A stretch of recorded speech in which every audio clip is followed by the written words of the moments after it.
Welcome to the High at 9 News Hour, where you will hear from cannabis industry experts and professionals from around the country talk about important topics while shining light on global issues and discussing cannabis as it relates to politics, regulation and reform, data and technology, science, research and medicine, family and parenting, art, celebrities and entertainment, fitness, sports, mental health and wellness, and plant-based medicines and entheogenics. Together, we are building a stronger community, fighting the stigma and creating change. With your hosts, Jason Beck and Rico Lamitte, joined by special industry expert correspondents from around the country, and daily antics brought to you by Cannabis. Coming to you live every Monday through Friday at 9 a.m. Pacific Time and high noon on the East Coast. And thank you all for getting high at 9 with us.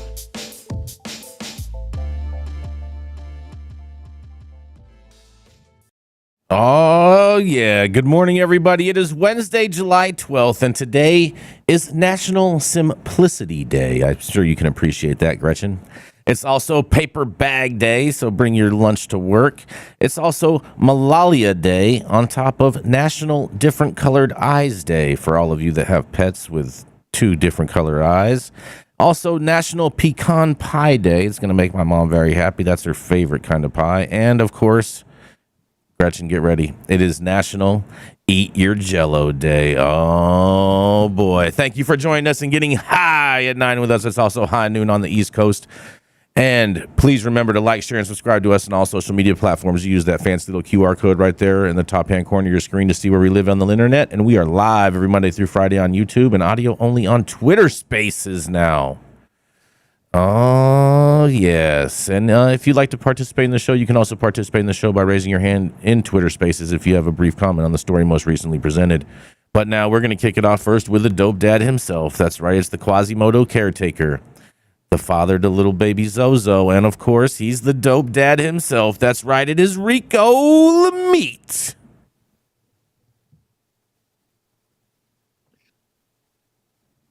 You all right, Quasimodo? You're on mute. You're muted. You're mute, bro. You're mute. You don't get to talk today. No, we don't got you. No. Nope. All right. All right. Well, seeing as that, since Rico's dropping the ball this morning, what's that, Rico? Yeah. We're gonna go. You hear me? Now we can hear you. Yes. You hear me? Yeah. Now we can. Yes. Yes. Yes. All right. I said, does your Jello jiggle? Oh man. All right, Mr. Puddin' Pop himself. It's the dope dad. I got some great news. I appreciate that, Jason. You don't have to answer that so quickly. We know it does. But I have some great news coming out of I just didn't say great news. I have some news coming out of the Empire State. Yes, once again. And it's another day, another New York trap shop being shut down. This one, it's just a little different. And I'm glad we have Dale on board with us today because I got some questions at the end of this one. All right. So yesterday, NYPD and state tax agents ran up on two locations of Manhattan's popular Empire Cannabis Club. But due to quick thinking by one of the floor managers, only one of these raids was successful. The statewide raids we've been hearing so much about are a product of law enforcement exercising their newly expanded powers to crack down on unlicensed shops, a byproduct of Kathy Hochul's updated policies that went into effect last month. But the fact just one of these two raids on the not so underground storefront was successful may have exposed a critical weakness in Hochul's game plan and perhaps a blueprint for others to check New York's anti-green boys in blue if they ever find themselves in similar pickles. Per the article, enforcement teams descended late Tuesday morning on the Chelsea and Lower East Side locations of Empire Cannabis Club, one of the city's biggest operators of unlicensed dispensaries, to conduct what an official at the Chelsea site described as a routine inspection. After a standoff lasting several hours, tax agents were seen taking seized products out of the dispensary on 8th Avenue in Chelsea and loading them into a red van. Jonathan Elfand, one of the 4 owners of Empire's 5 outlets. Dude, like they got 5 locations, and none of them are legal. This is fantastic. He's one of the 4 owners of Empire's 5 outlets. He said that police pushed their way behind him into the Chelsea store after he arrived in the afternoon.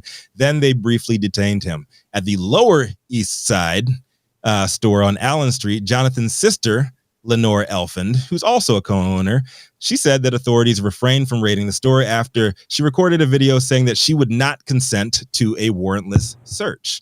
Lenore said tax agents did, however, issue tickets to her and the on-site store manager, ordering both to appear in court on a single charges of obstruction. New York Police Department, on their part, conceded tax officials summoned officers to the Allen Street location before leaving the shop empty-handed. The New York Times says that the state's decision to go after Empire marks a significant escalation in efforts to clamp down on unlicensed dispensaries, and also sets up what's likely to be a closely watched court battle with potential to set precedent to determine if gray area businesses like Empire have legal standing under cannabis law. In a statement made to the Times, Lenore Elfand said this: "We've known this was coming for a long time, and we've been waiting for it. The state has been slow to issue regulations and licenses for legal dispensaries, and there are only 19 operating statewide," end quote. What makes Empire's model unique is that their customers pay a membership fee to access its menu of cannabis products rather than selling them directly. The business ignored multiple warnings from regulators that its business model was not legal, arguing it was a concierge service, but not a direct seller. In June, state lawmakers disagreed and passed legislation saying paid membership concierge services still amounted to illegal sales. And in addition to steeper fines levied on operators choosing to test the system's limits, tax regulators can now press criminal tax fraud charges too. I'm pretty sure regulators here in California were a lot more effective in their first few waves of quote unquote real trap shop crackdowns back in 2017 and 18. But being that America's current levels of online clout chasing are at an all-time high, Hochul and company's insistence on heavy PR surrounding the process is why we're hearing so much about it on a national level. Even though pretty much everything done and said by them is laughable at best, like last month's major announcement that regulators raided a whopping 31 businesses in their first 2 weeks operating and seized 1,000 pounds of flour worth $11 million. $11,000 per pound. Do the math. The Times reported that Steve Zissou, Empire's lawyer, denounced Tuesday's enforcement agents and maintained that Empire was doing nothing wrong. On top of the raid, agents being refused entry after arriving without warning and without a warrant. Per Jonathan Elfand's account, the agents resorted to force to get inside the Chelsea store, cleared the shelves of smokable flour and infused edibles, but within moments of their departure, the outlet was back up and running, and a steady stream of customers had already lined up at the door before they exited. I'm Rico Lamitte, dopest dad on the street. Lawyers on the panel today, man. Like, is this going to be a model for all the trap shops going forward? They're just going to deny them. Like, you didn't have a warrant. You guys did not give us prior notice. You were disrupting my business. Where's my ticket? Absolutely should. I'd pull that card. Absolutely. No question asked. You stole this article from me, by the way.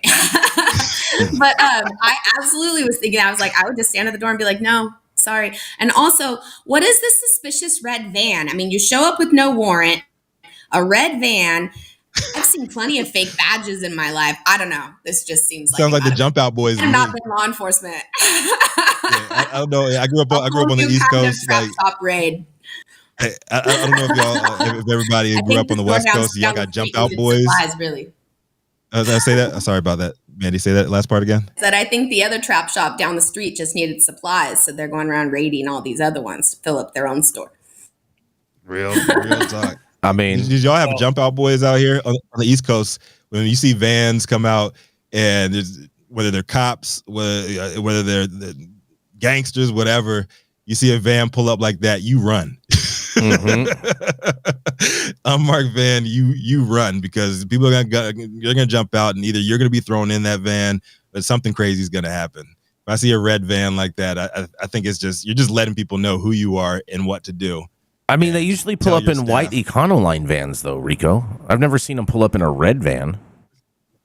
I've seen them pull up in a white red van like that ever. It's always some white law enforcement or undercover van. Mm-hmm. I've never seen anything like, which made me think, this is why I'm like, I think maybe could this not be the cops? Oh, you know who this was? Dale. This was probably 6ix9ine's boys. They pull up in the red van, a rainbow colored van. Yeah, they pull up in the red van and hop out. Go for it, Dale. This is the problems that law enforcement has, because their toolbox doesn't have all the tools they used to have. These all used to be felonies, and you went in and you gathered evidence, got a search warrant, went in and busted the doors, and you could do maybe one of those a day, maybe couple a week. And then they went to an enforcement of zoning, which is one of the ways that they get around the warrant requirement. But still, if they're not going to let you in, you have to have at least an administrative warrant, which means you've got to have a reasonable belief that there's something going on in there that violates your codes that you have authority over. And the tax people, they're just assholes. I mean, here in California, the last person you want to screw around with is the tax people, because they show up with guns and take your shit. So I don't know that they figure out how to do this yet. Dale, wouldn't the fact that they're running an unlicensed cannabis business be the probable cause that they need for the searchless warrant? I'm with you, Gretchen. I think just having that sign on your door could be probable cause for the type of warrant. Because they know that you're not licensed. Isn't that enough? Well, that's enough, perhaps, once you get arrested and you're in front of a judge. They're trying to figure out ways to get in and scare people. And these are designed to deter. And when you walk away, before you get 5 blocks away, they're up and running. Trust me, it ain't deterring anybody from anything. There's just legal rules, and they're trying to play around with them.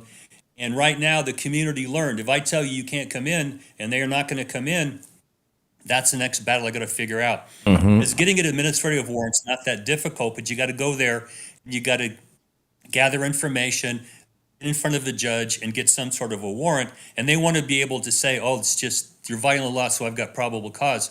But are you a law enforcement officer? Okay. Do you have a right? If the citizen walking down the street saying, "Now I'm a citizen's arrest because I see you breaking the law." There's problem. The real problem here is that there's so much tax and regulation. The black market's eating your lunch every day. They don't want to seem to understand. The way to fix this is to green light the legal industry, take the money out of the black market, and they'll find someplace else to go. But no, that doesn't. Egos of law enforcement folks doesn't really cotton to that very well. They want to kick doors in and take you away in a red van and scare the shit out of you. Rico, I have another question for you. You said that there was a standoff. Can you give, what do you mean standoff? Guns are on, we're not coming out. What do you mean there was a standoff for hours? I was quoting the article. And okay, I was quoting the article, and apparently this is what went down in their Chelsea location. With but it doesn't say much more. No, it didn't say if guns were drawn. I mean, it said that there was an hours-long standoff. Maybe it was just a tense verbal altercation. That's all this was. That's all this was. It's like, hey, we're coming in. It's ridiculous. Yeah, it's just the cops saying, hey, we're coming in. This could be the New York Times sensationalism of the story. It's definitely some sensationalism. The standoff. Liberal use of standoff. New York Times sensationalism. What are you guys talking about? I would tell these guys at Empire Cannabis, if they want to operate in the manner that they are, just come to DC. Nobody cares. Perfectly legal down here. Go for it. Oh, look at that. Gretchen opening up the door for Empire in DC. In DC, it's not going to be red vans. It's going to be black Suburbans that pull up, and those are a little bit more scary. Hold on. Gretchen offering a trapped olive leaf. This totally works with the I-71 provisions in DC. Go for it. They're doing nothing wrong according to DC law. Yeah. The DEA tends to differ with that, though. I mean, Luke? I know I was watching a show and they were talking with the owner of Empire, and he was saying how he should be afforded a license because they're already doing what the state wants them to do as far as selling cannabis safely and efficiently. And so I'm not sure where they come up with that to say that they should be entitled for a license, but nonetheless, like they already have so much going on in New York. I mean, you might as well. I appreciate their chutzpah, but I don't think that will stand up with the OCM. I don't think it will either. I do not think it will either. But you know what? We're going to go to a commercial, and we're going to be right back. How's it going, guys? Saman Razani coming to you from Green Street here with Jason Beck, smoking on the best weed in the world. Did you know that we have an audio-only version of our podcast available on Apple, Google, Amazon, iHeartRadio, and Spotify? Tune in now and check it out.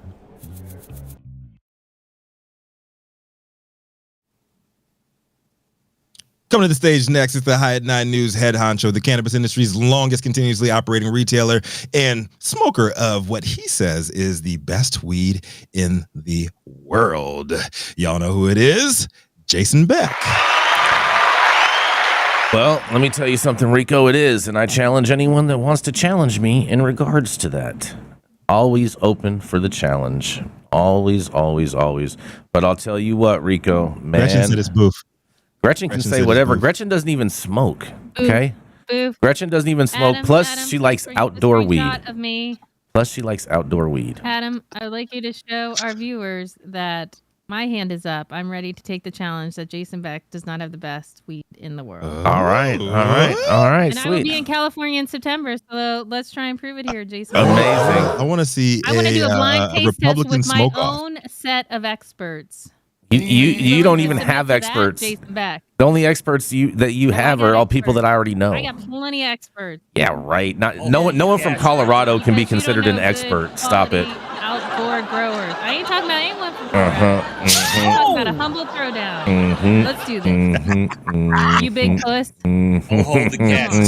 Somebody get Dana White on the line right now. Yeah. We're gonna be the opening act for Mark Zuckerberg and Elon Musk in the Coliseum. What's all the hubbub?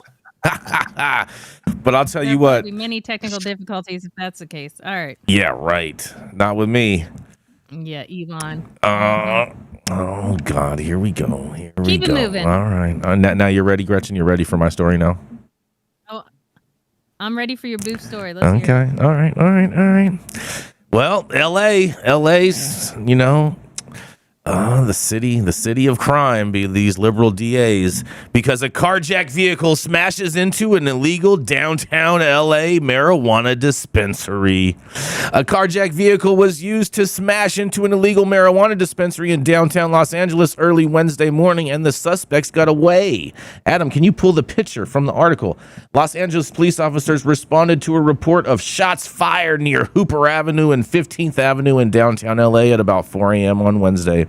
A black car was driven through a steel roller front gate at an illegal marijuana dispensary near the intersection, and 5 to 6 suspects reportedly carjacked the driver at Washington Boulevard and Central Avenue, about a half a mile away, and put the driver in the trunk of the vehicle, then drove to the dispensary and drove through the front of the building, possibly in reverse. The victim was reportedly released at the scene of the break-in, and the suspects fled in an undescribed second vehicle and remained at large Wednesday morning.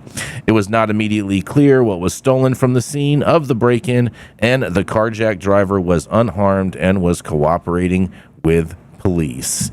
Man, oh man, these little trap shops and these little trap stars out here and all these little hood robbers. You know what I mean? Because the reality of it is that if you break into a commercial space in Los Angeles County, okay, here's the big problem is there is no actual real enforcement on anyone that breaks into commercial businesses in Los Angeles County. Because if you get caught, your first offense is nothing more than informal probation. Your second offense is 3 months. Your third offense is 6 months. Your fourth offense is a little bit longer than that, and your fifth offense all of a sudden you get a year. So the reality of it is that LA is just breeding for crime like this all day, every day, because we have a lack of enforcement from our district attorney and other agencies and whatnot, and there is no one getting prosecuted for crime. And look at that car and getting pulled out of the thing, and that's a stolen vehicle with a guy in the trunk. What do you guys think about this? They took smash and grab to a whole nother level on that one. Right? Right, Luke? Yeah, this happened actually at a dispensary up north too here of a friend of mine. Actually, it happened twice to her. In Union City, we covered that on Monday, I think. They shot the security guard. Yeah, we covered that on Monday's show. Yeah, so, craziness, man. Craziness. Man. Yeah, law enforcement, I mean, listen, we're not apprised of all of the things that they're dealing with every single day, but I will tell you that time and time again, when law enforcement has been called out to effectively support or help a cannabis business operator in my town, they're slow to respond, like creepy, crawly, hours, sometimes days to respond. And I can only imagine what it's like in LA with 10 times the population. This is still considered soft crime in the law enforcement community. Even whacking somebody inside this, they're not interested in spending a lot of resources going after them. And there's going to be a continuous battle about trying to deal with people who, I mean, stealing is what we call a malum in se crime. It's a traditional felony. You steal my shit, you should get in trouble. And if you don't take steps to deal with people who will steal your shit, and more people will steal your shit. And Luke and I can tell you, we were in prison with a lot of guys who had no problem stealing your shit. They didn't respect you. They didn't respect they'd hurt you. Following some breaking news right now, a man who are doing things that are actually crimes we should be paying attention to, even if they're not, bank heists. Spend a little more time, put them in an orange vest, have them clean the 405 for, a few weekends. That'll fix this shit. Why did they put the dude in the trunk, man? I'm surprised. I'm surprised they're not going to get charged with kidnapping, attempted murder. No. They would get kidnapping. This isn't attempted murder. This is kidnapping. It's not just carjacking. Yeah, kidnapping, carjacking, kidnapping. Yeah, reckless endangerment. I can see that. Man. Well, if the guy's got a phone, he's going to call the cops. So then you got a hot car out there. You keep him in the trunk. You can't say anything until you've done your dirty deed and then turn him loose. So, I mean, carjacking tips done right by Dale. I'm just wondering, because it says that they reversed into the thing. I'm just, and the guy was in the trunk. I just wonder how much he shake, rattled, and rolled in the back of that trunk while he was going through that garage gate. Yeah, and I mean, you have a slew of other crimes that can be attached to that whole offense. Like you guys said, kidnapping, carjacking, false imprisonment. I know, like what you said about the commercial burglaries is being a low level offense, but I know carjacking is still real high on the scale in California. So, just the carjacking alone with a kidnapping and false imprisonment, I think could definitely get you some decades here, even still in California. Well, I think the thing about it though is that you have a lot of these liberal DAs. Like in LA, we have the DA George Gascon, and he does not prosecute crime at all. And so, if they're not willing to prosecute crime, then you're not going to get any of these sentences. Luke, he prosecutes crime. It's just very, very soft. He's very soft. You saying that he doesn't prosecute at all? That's incorrect, Jason. He's very, very soft compared to what has happened. Let me tell you something, bro. Just keep it a buck. Yeah, I don't consider that a prosecution. This softy stuff, little whack on the wrist. No, not buying none of that. There's no deterrence for criminals in Los Angeles County. That's just the truth. The pendulum swings both ways. If they've been heavy-handed on communities that in the past that they should not have been more heavy-handed on, this is the pendulum swinging in the other direction. And I'm afraid, I don't know if you saw what 50 Cent said the other day. I did see that. No cash bail. Yep. LA's in trouble. It's going to be a free-for-all. Looking at San Andreas. Yeah, exactly. from Grand Theft Auto. It looks like it's exactly like that. It's exactly like that out here in the streets of LA. 100%, just like Grand Theft Auto. There's no way to change these enforcement paradigms without pendulum swinging one way or the other. Because you target one area for enforcement, you have to take your foot off the gas on another. And some of these examples, like San Francisco, where they just brazenly walk in and just steal your shit and nothing happens to them. General public's going, no. I'd spank my kid for that. Why in the fuck aren't you doing something to these people? Because you're just a thief. Okay? That's a malum in se crime that parents should have stopped and nipped it in the bud by woodshedding these little shits when they were younger. Now they're adults and we got to deal with them. So we'll see this go back and forth. The war on drugs is a failure. Okay, how do we move away from that? Well, not prosecuting real crime, even though it's low level, is not going to help this situation. It just pisses the public off. And Dale is advocating, Jason. and Dale is advocating for beating your kids again. Oh yeah. I raised 3 sons. Each one of them fucked around and found out. That's right. Yeah, I'm sure that they did. Different era. And with that, we're gonna move it right on over. Yeah, we're gonna move right on into our feisty redheaded conservative Gretchen Gailey. She's the founder of Panoptic Strategies in DC, and she loves to parade her dogs up and down the streets of DC in costumes that they do not approve of. That's right. It is Gretchen Gailey. Jason Beck. They are not costumes. They're not. They are outfit. Yeah, costumes. No, the babies love them. Costumes. You wouldn't know a costume fitting yet. I know costumes because people wear them on Halloween. Well, that's not what my children wear. No. My furry babies wear executive ties. They wear flowers. They wear bow ties. They like the sweaters. Do they wear glasses? They like it all. Do any of them have 2 different colored eyes because it's 2 different colored eye day today? No, unfortunately, no. Okay. All right. Their eyes are brown. Mm-hmm. Sorry. My headline today is coming from Marijuana Moment. GOP senator says Schumer plan to pass marijuana banking bill this summer is wishful thinking. A Republican senator says that Senate Majority Leader Chuck Schumer's plan to tackle marijuana banking and other legislation during the summer session isn't going to happen, as the timeline makes the top Democrats' wish list virtually impossible to achieve.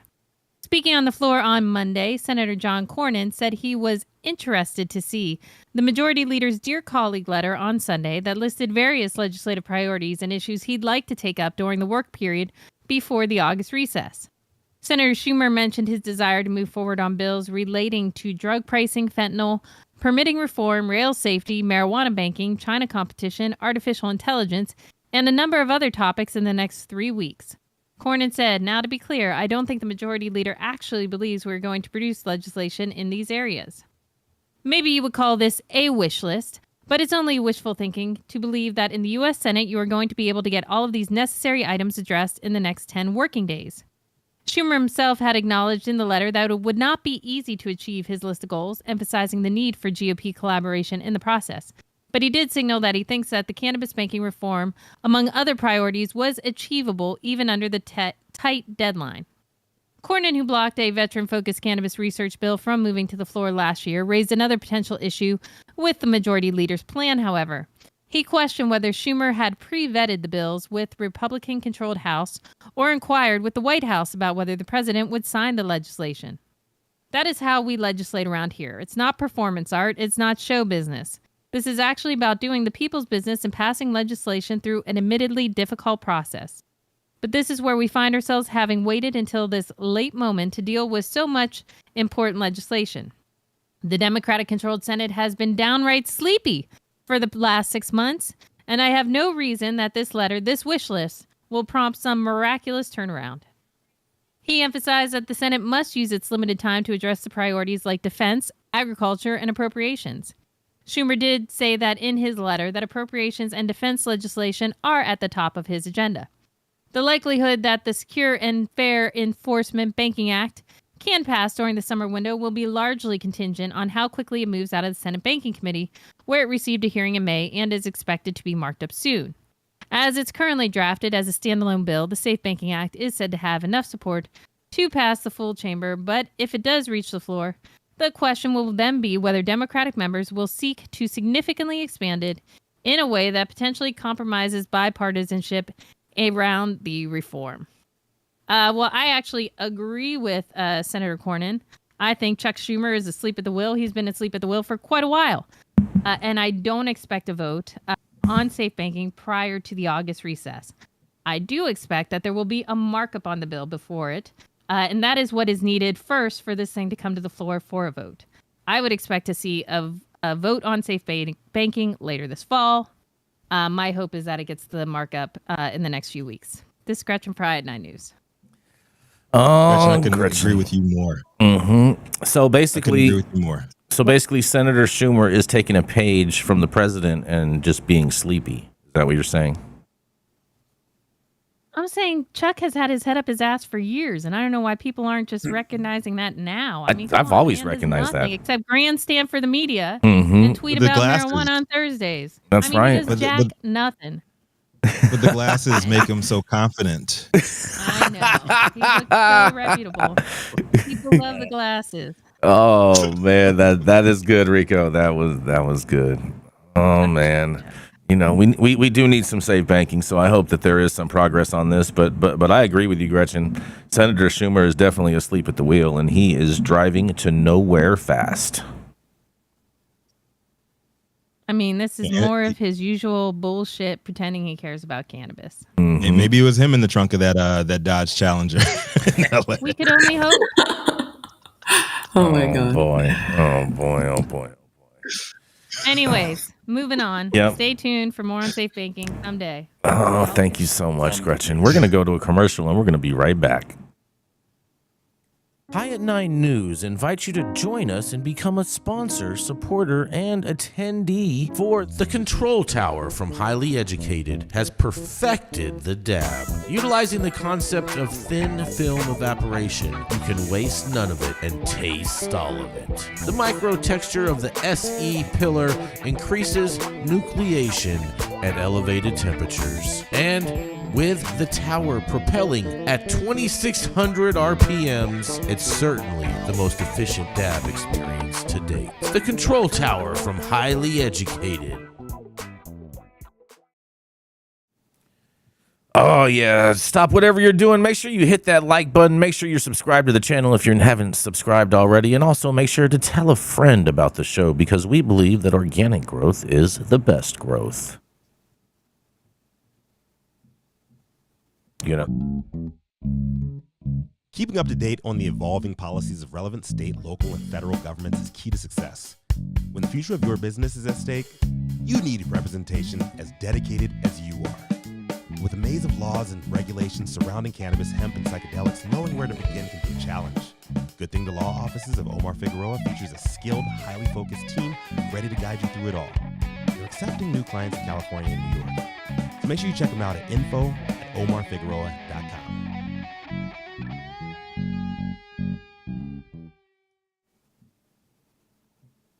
Up next, he did 52 months of service for doing God's work, cultivation, and intent to distribute to a handful of terminally ill patients. Started things off as a co-owner of California Medical. Started things off in the game as a. I just lost my place here, man. But he is. Sorry about that, Dale. Everybody's foul-mouthed uncle and the man with more dirty one-liners than an EDM pre-party. Dale Schafer. Morning, everybody. This is the crazy old lawyer from God only knows what universe. Okay, my story this morning involves labor peace agreements and fake unions. And it comes out of MJ Biz Daily. The headline is California cannabis companies tied to fake union could lose their licenses. Now, I don't have in my memory every labor peace agreement clause in every one of these state regulatory schemes, but it seems to be fairly common. And at some point, they want, at some number of employees, they typically want you to sign one of these agreements to work with a labor union. Well, it seems that in California, we have a number of 20, and I've worked with companies to try to figure out how we do this. Once you get to 20 employees, now you've got to have a labor union come in and talk to your employees and talk about organizing them. And what happened here is that the Teamsters hauled out a fake labor union. And don't let this shock your system too much, but there was a fake labor union out there that employers are working with to get around these labor peace agreements. And the Agricultural Labor Relations Board here in California made a decision that these are not a bona fide union. So once that was decided, our Department of Cannabis Control issued a notice that, listen, if you signed up with these guys, and they're called Professional Technical Union Local 33, if you signed up with them, you're out of compliance, and you better fix this, or you could lose your license or be suspended. So this is one of the problems that I've been dealing with as a cannabis business attorney. I was raised an Eisenhower Republican. All the men in my family were Republicans, and on my dad's side, my grandpa was a Teamster. So I got that in my DNA. But my other grandfather owned small businesses, and he could not afford to pay the wages the Teamsters paid. So when I set businesses up, I'm very sympathetic to labor. But I also understand that as a small business owner, it's difficult, if not impossible, to make these businesses profitable. If you have to start out by having an agreement with a labor union, because they have the ability to be very influential in your business decisions. Not that that's a bad thing, but as a small company, it's difficult, if not impossible, to do this when you have all these taxes and regulations. And it seems like across the country this is happening. And as I was reviewing this morning, another article popped up from MJ Biz Daily.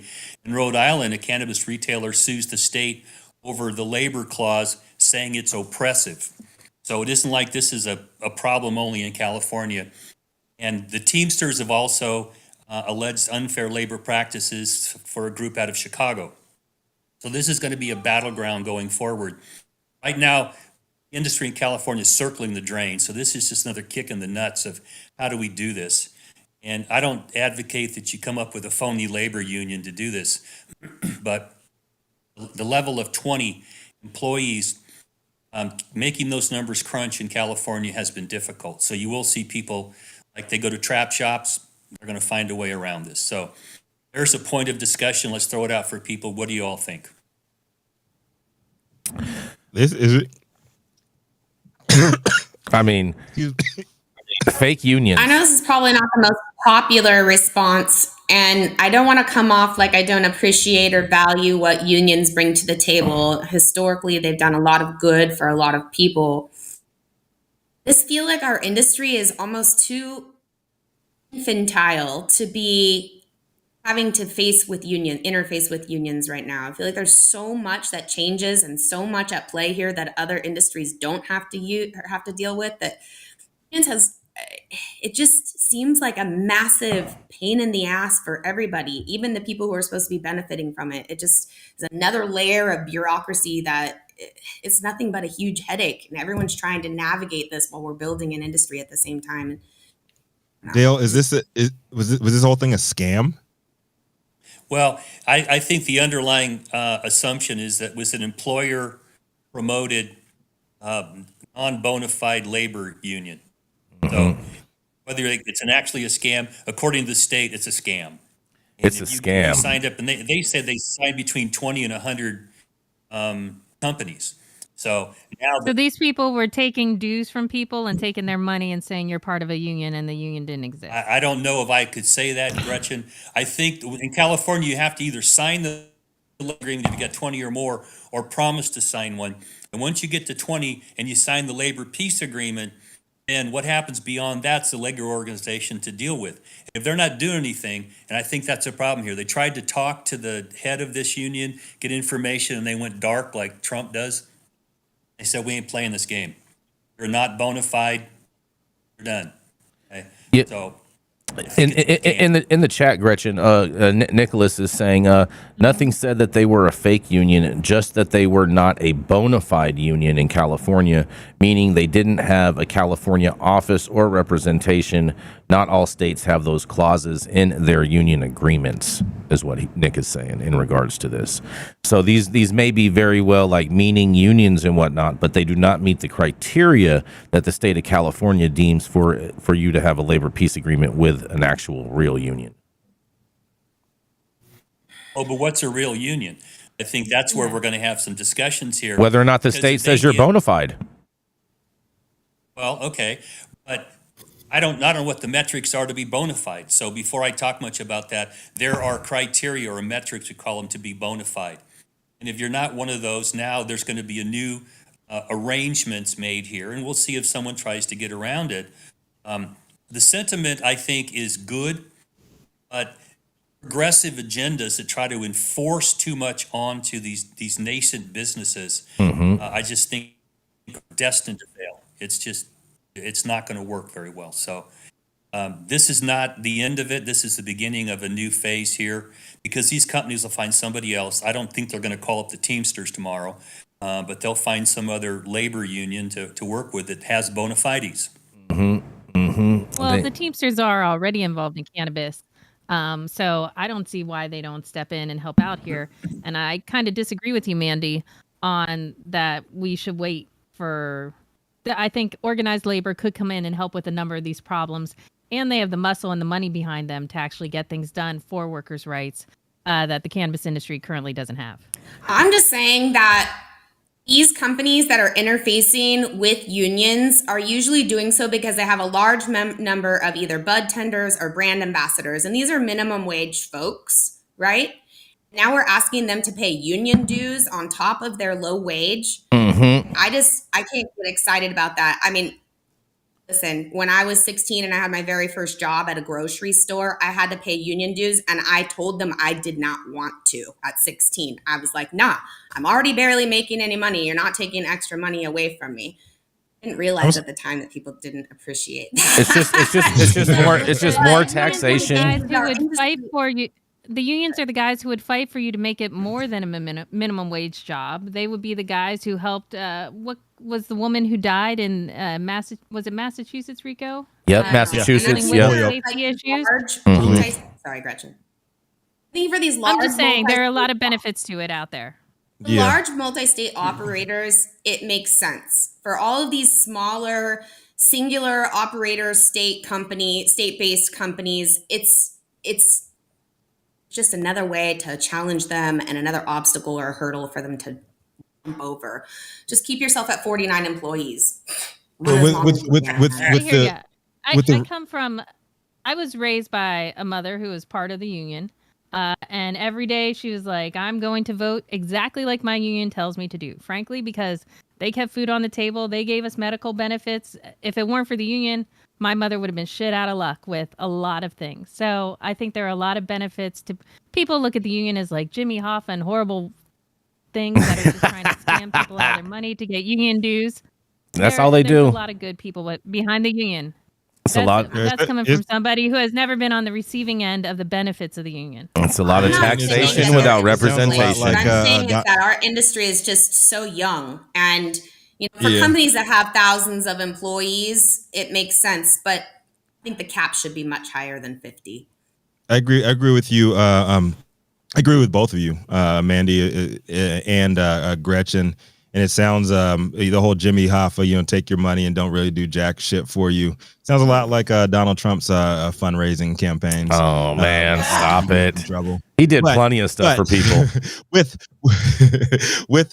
the recent uptick in all these unions, and America is starting to unionize again. I wouldn't be surprised if I see a lot more of opportunity for scams like this to pop up. Like, yo.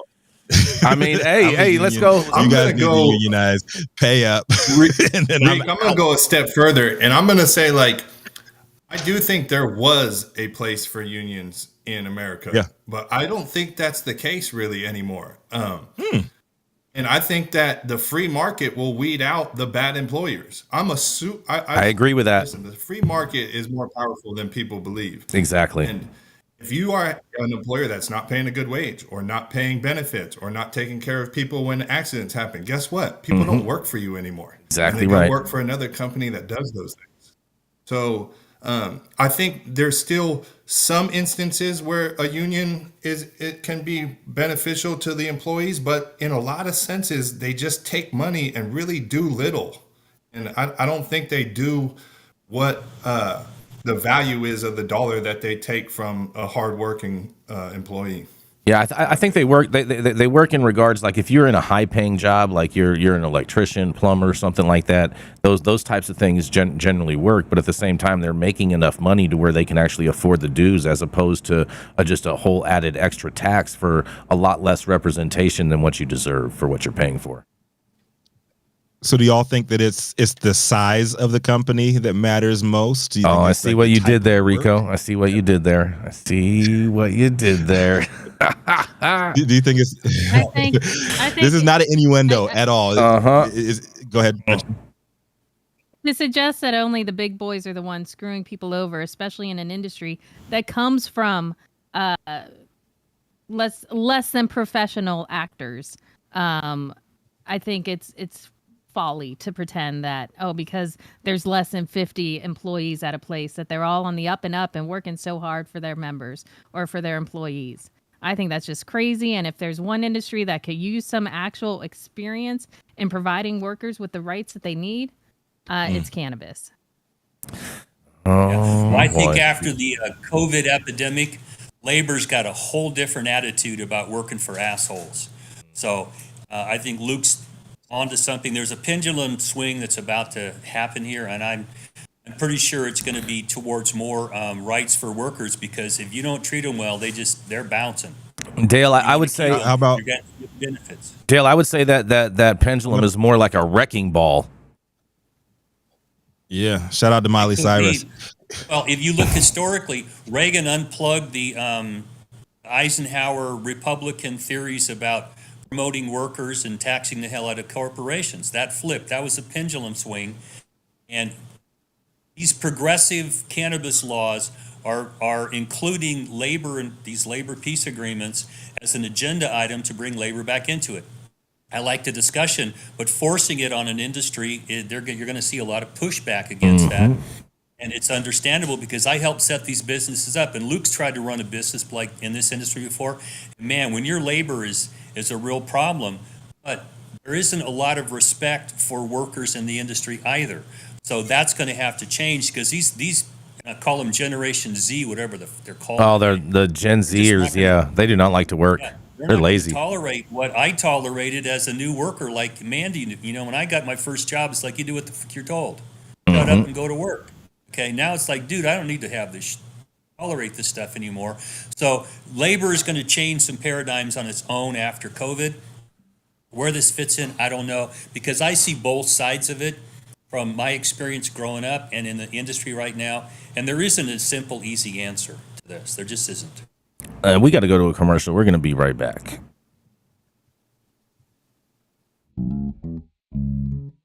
Keeping up to date on the evolving policies of relevant state, local, and federal governments is key to success. When the future of your business is at stake, you need representation as dedicated as you are. With a maze of laws and regulations surrounding cannabis, hemp, and psychedelics, knowing where to begin can be a challenge. Good Thing to Law offices of Omar Figueroa features a skilled, highly focused team ready to guide you through it all. They're accepting new clients in California and New York. So make sure you check them out at info@omarfigueroa.com.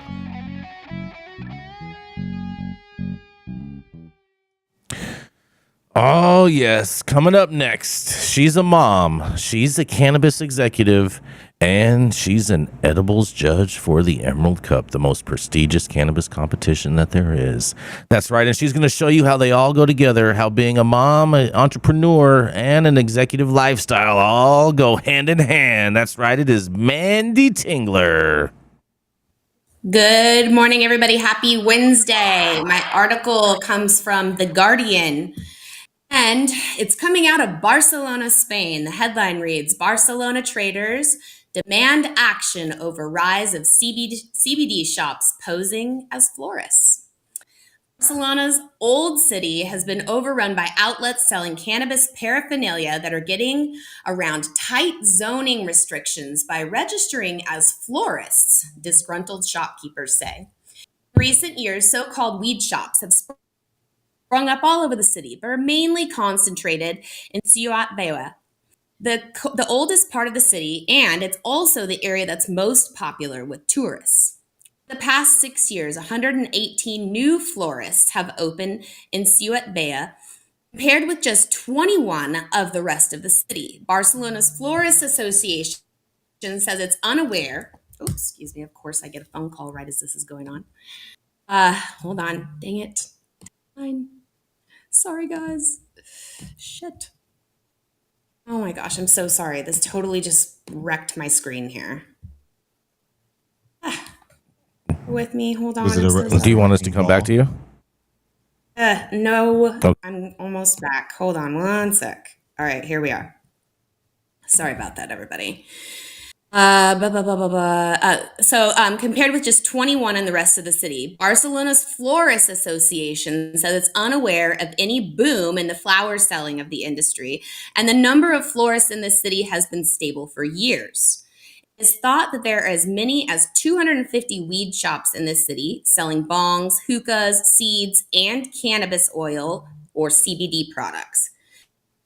CBD, it says, is extracted from marijuana plants and is sold legally in many countries for the treatment of anxiety, insomnia, and other conditions. The World Health Organization has reported, quote, no evidence of public health related problems associated with the use of pure CBD. However, in Barna Centre, the city's Shopkeepers Association alleges the weed shops also sell sweets and other products with illegal concentrations of THC, the ingredient in cannabis that produces a high. The association claims that numerous products, such as lollipops and brownies, marketed as non-psychoactive CBD derivatives, contain as much as 150 milligrams of the highly psychoactive THC. Is calling on the local authority to introduce a specific license for weed shops to stop them masquerading as florists. Barna Centre says that the shops, many of which have occupied the premises of business forced to close during the pandemic, are bad for Barcelona image. Meanwhile, the city has once again declared war on its 200 cannabis clubs, or associations as they're known as, which are quasi-legal clubs where members can buy and consume cannabis on premises. A law passed by the Catalan government in 2017 stipulated that the clubs could not make a profit. Members had to be of legal age, and each club could only grow 150 kilograms of marijuana a year, with a limit of 60 grams per member each month. However, the authorities claim that many clubs are flouting the law and are selling to cannabis tourists. As Barcelona increasingly assumes Amsterdam's mantle as a weed smoker haven, it has become commonplace to be stopped in the street by young visitors asking which is the way to the local association. Now, guys, this is a really, really important topic in Spain. I recently just visited there. I can tell you there are lots of florists and CBD shops, but I did reach out to a couple of my colleagues that are operators with dispensaries in Spain, and they're saying that they're being raided because of all of these other shops that are not registered as medical cannabis locations. Most recently, several of them have been raided and had all product seized. So those entities that are actually registered for medical access are being affected by this, and that is not okay. I'd love to hear what you have to say about this. This is Manndie or Carmen Sacramento on High at 9. Trap shops. Technically, they are florists. Right? Come on. Definite trap shops. I wish I could show you the photo that they have on the article. It actually is a picture of a little quick stop. You can go in and buy your trinkets for your travel that you're taking home to your kids or your family or whatever. But it clearly says a big giant cannabis sign out front with a weed leaf on it. And when you walk inside, it's like t-shirts and snow globes, and just ask for what you need. Marketplace is going to dictate what happens, Manndie. There's a demand for weed. I mean, this is true in California, and you only have so many places you can legally get it. Guess what? It starts popping up everywhere. Okay, they're not watching the United States and how we fucked up the war on drugs and how you just can't. It's like putting your thumb on a bead of mercury.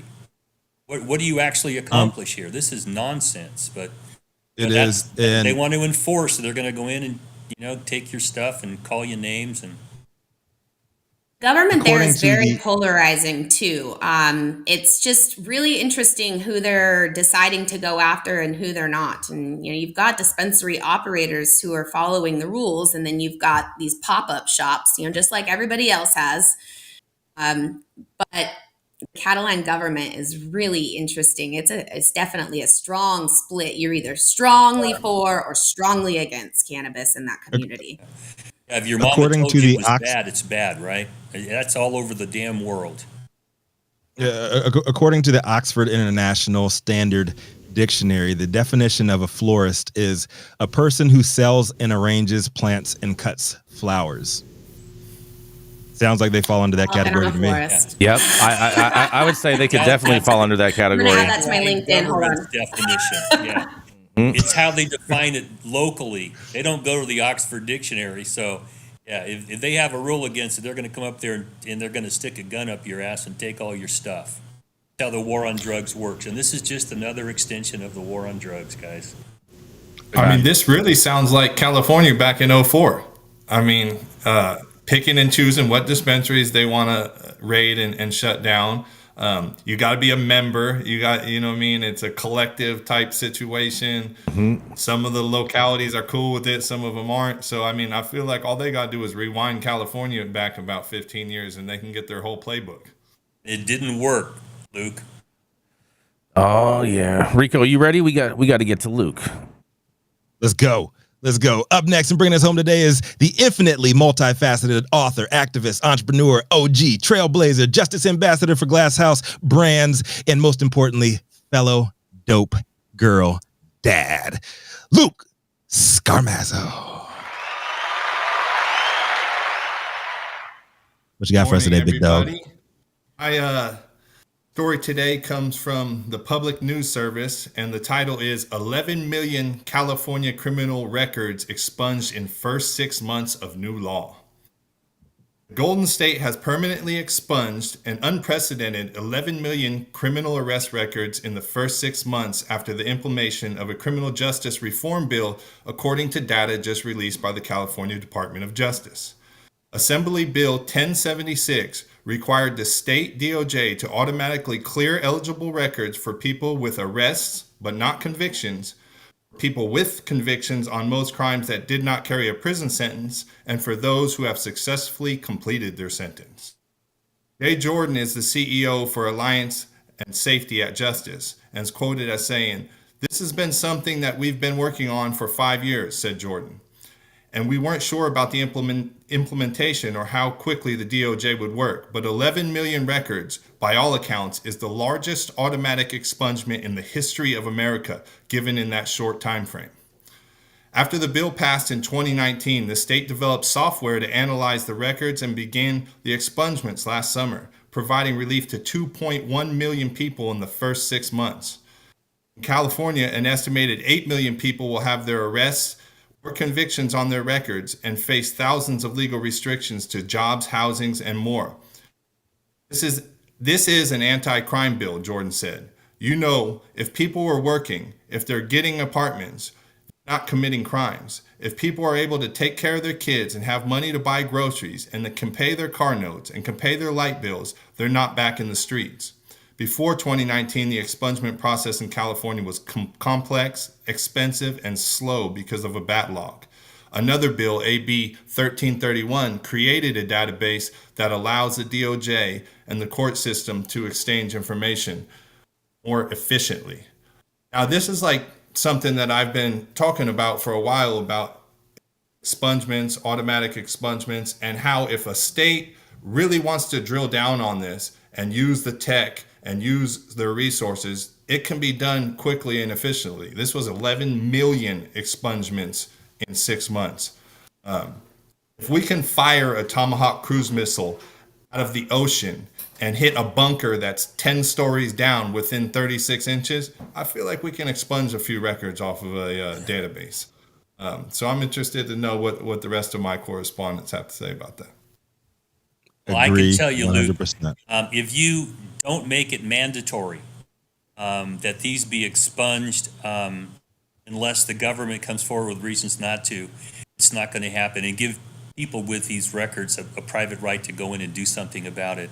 The foot dragging is just unbelievable because you still find lockers full of rape kit samples and things like that. If the law enforcement isn't interested in doing something, it damn sure ain't going to happen. So you need to put the onus on them. We're going to expunge these records unless you step forward with something. And then computerizing this. I mean, for God's sakes, Luke, We watched the expungements that were ordered for cannabis in California just be a snail's pace. It was unbelievable. And this is not that difficult. If you can do a background check and find somebody's arrest, for pissing on the sidewalk 10 years ago, you can sure as hell line these things up and figure out which people have not reoffended, and have an app help you put a list together, and they're automatically expunged unless the government comes forward with some reason not to give people a hearing. I applaud this. We need to get this off people's records. I hope that, and Gigi, I hope you can push for the federal government to expunge my records. I don't want to be carrying a felony the rest of my damn life, and I ain't going to, fillet anybody to get a pardon. So let's see if we can get this thrown into federal law too. I hear you, but I don't know if the feds are ready to erase felonies. Yeah, I don't think they are either. Seriously. Yeah. That's so fucking ridiculous. We can't even get banking. We can't even get banking, people. At least not yet, Gretchen. This is easier than banking. All due respect. This is easier than banking. No, it's not. This is way easier. No, Mandy, I have to disagree with you on that one. This is not easier than banking. No, because you have the police unions up against this. You have all of these other different law enforcement agencies that profit off of this system, that they don't want this to happen, because then all of a sudden you're going to have people with past convictions that all of a sudden don't have past convictions and aren't eligible for more intensive sentences. And honestly, Mandy, from a PR perspective, Washington does not want to be seen expunging the records of felons. They're just not going to do it. I agree with They're not going to do it. Yep. I'm sorry. I agree with Gretchen that the PR side. it doesn't fit the Washington doesn't fit the machine narrative on being tough on crime. Yeah, it doesn't work for them. Help Hunter Biden right about now a little. Yeah. Maybe. Oh yeah. Hunter is being made a scapegoat. Anyone else in his same position would have paid his fines and be done with. It's ridiculous that everyone thinks Hunter Biden should be sitting in jail forever. He should. You should start a PAC. Sound like a Democrat. He should be sitting in jail forever. You should start a PAC. You should start a PAC there, Gretchen. Republicans for Hunter. Gretchen, did you see? Did you see the magnet that they're selling, Gretchen? The little baggie of cocaine that says, "I went to the White House and all I got was this baggie of cocaine." Just saying. Yep. Mm-hmm. I just want to say that think of a cat and a laser light, okay? And when you run and jump after shit like this, you sure as hell ain't the laser light. You're the cat chasing some. People use cocaine. I'm sorry. I hate to break it to you, but they shouldn't have it in the White House, but I'm sure they do. So cocaine's a hell of a drug. Surely this is the first time it's in the White House. That's a guarantee. Oh boy. They don't have sex in the White House either, right? Never had. Exactly.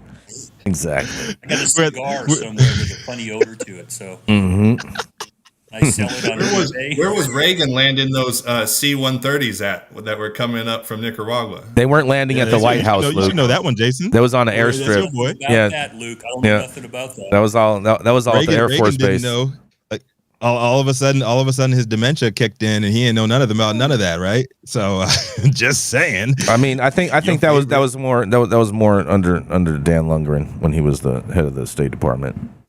We're gonna have to. And when Reagan, can we get Freeway Rick on here to elaborate on that whole? Yes. I will reach out to Rick. I will reach out to Rick, and we will try to get him on. Yeah, so please give Freeway a call. I'd love it. Yeah.